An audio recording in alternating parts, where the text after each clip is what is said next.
Matthew 7:1 says, "Judge not that ye be not judged." So I can't judge anyone? I can't make any judgment whatsoever? As a Christian, people hurl this at me all the time. If I say anything is sinful, if I say from the fruits of their lives that they're doing something that's wrong, they say, "Judge not that ye be not judged."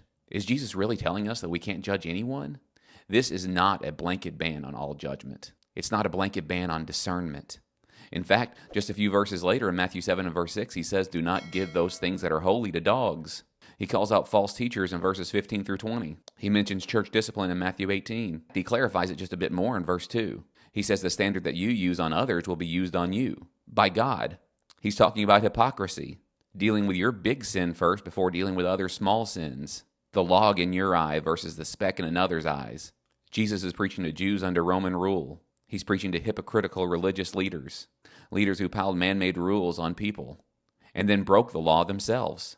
Matthew 7:1, "Judge not that you be not judged," is a direct attack on their heart attitude.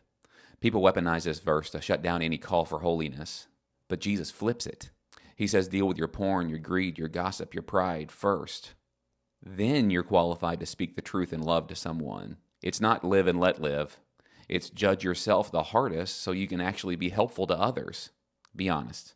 What log do you need to deal with before pointing out someone else's speck? Comment log down below if you don't want to actually say anything really personal. What Jesus is saying is clear.